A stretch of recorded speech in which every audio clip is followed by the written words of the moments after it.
Bismillahirrahmanirrahim. Kema arsalna fikum rasulan minkum yetlu aleykum ayatina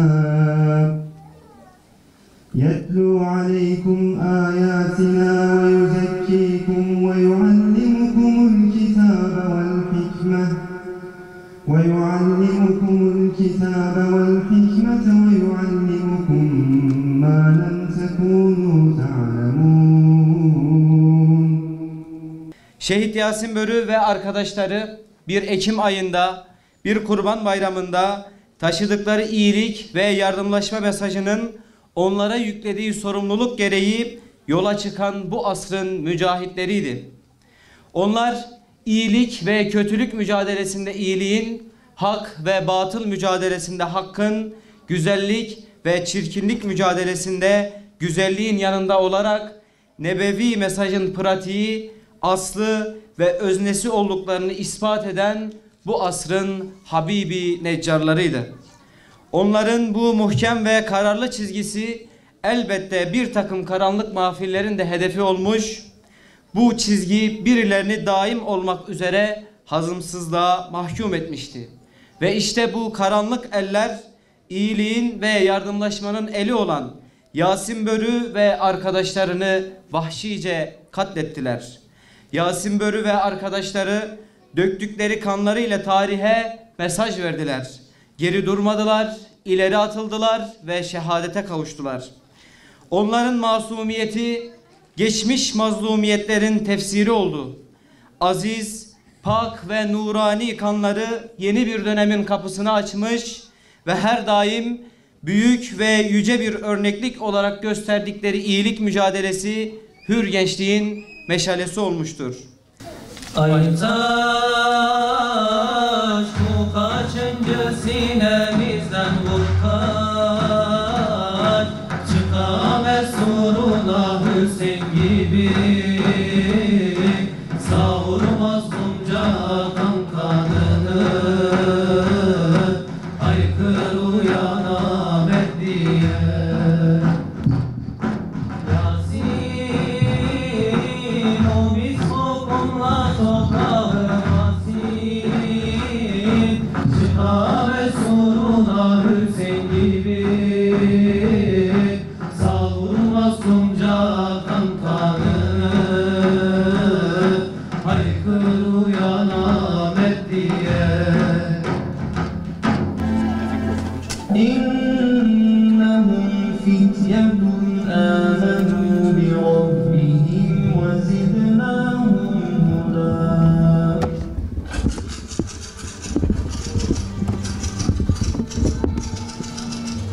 İsteyen var mı? Bir şey ihtiyacın var mı? Allah razı olsun. Teşekkür ederim.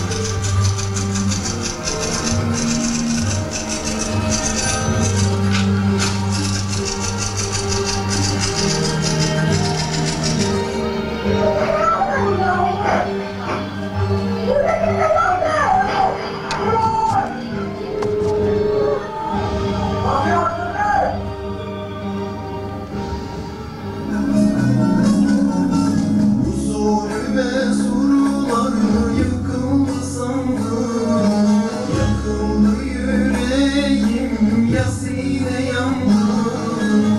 Bir İsmail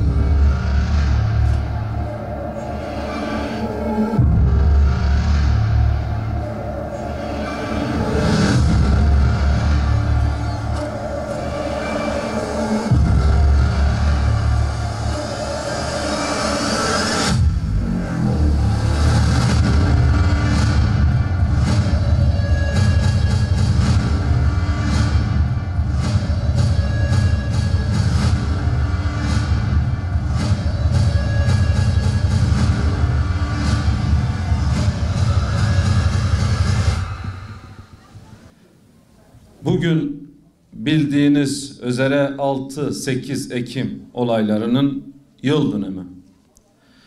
Bu konuya girmeden önce aynı şekilde bugün Kudüs'ün fethinin yıl dönümüdür.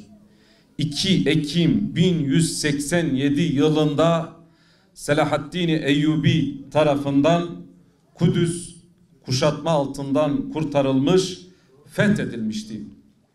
Elhamdülillah bugün yine Selahaddin Eyyubi'nin dava arkadaşları, muvahhidler, yiğitler Filistin'de tekrardan dirilişe geçtiler ve tekrardan terör şebekesi İsrail ile mücadeleye başladılar ve Allah'a hamdolsun yüreğimizi ferahlattılar.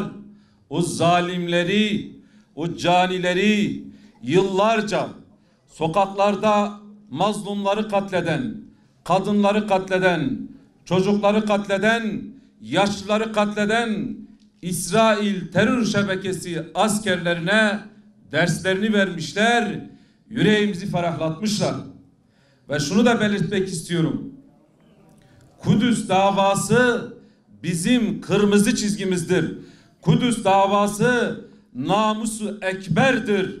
Ümmetin namusudur. Kudüs'ü savunmak hem Müslümanların görevi ve hem de insanlık adına yüreğinde hak ve hakikat, adalet taşıyan tüm insanlığın görevidir ve biz Hüdapar olarak Kudüs davası için mücadele eden o yiğitleri buradan selamlıyoruz. Onların yanında olduğumuzu belirtmek istiyoruz. Bunlar kan ve gözyaşından beslenen vampirlerdir. Eğer kan olmazsa, gözyaşı olmazsa bunlar ayakta duramazlar. Damarlarındaki kan kurur ve bunlar ancak kanla ayakta durabilirler. Ve aynı şekilde sadece bunlar Amerika'nın paramilitarist aparatı değiller. Aynı şekilde Avrupa'nın da paramilitarist aparatıdırlar. Halkı sokağa çağırıyorlar.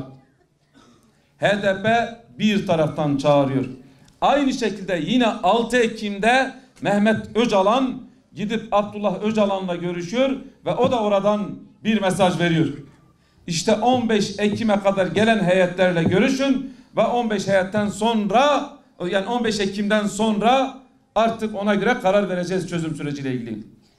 Ve bunlar oradan da talimat alıyor.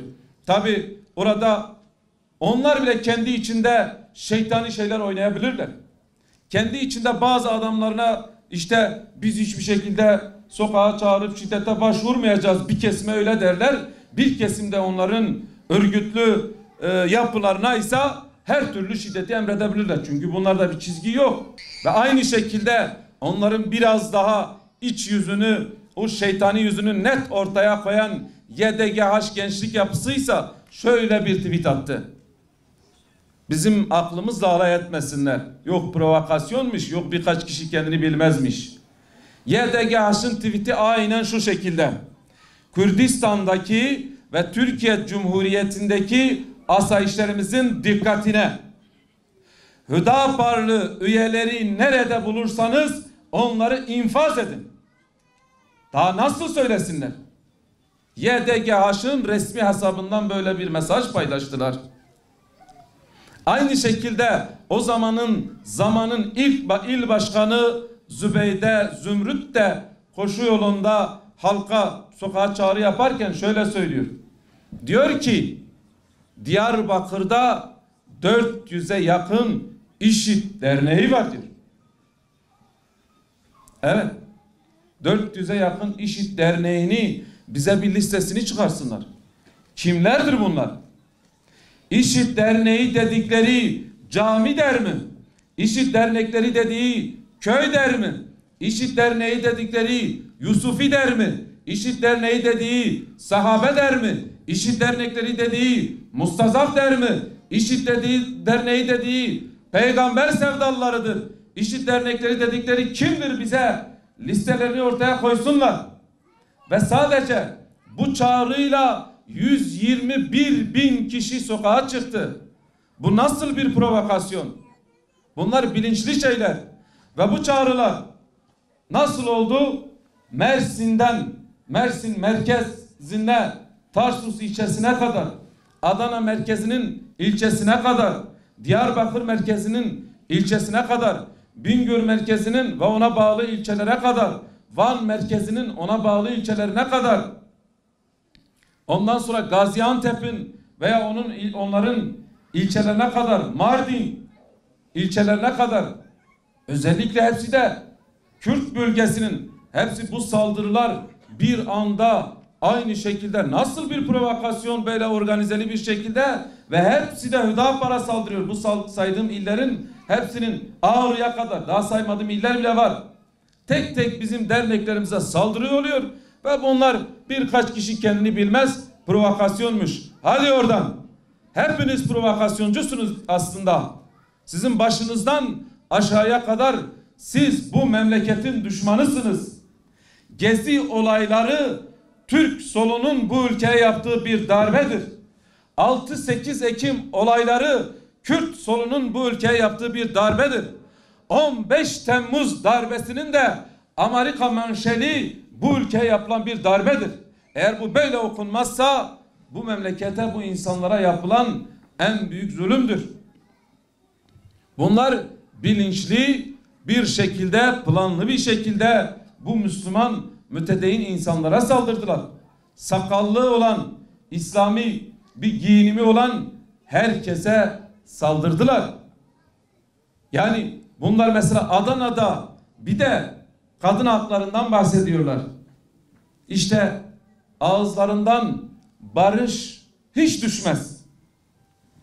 6-8 Ekim olayları bu ağızlarından barış düşürmeyen PKK, HDP, KCK, tüm alfabelerin hepsini sayın artalda üst üste sırt sırta koyun. Bunların röntgenini ortaya koyuyor aslında.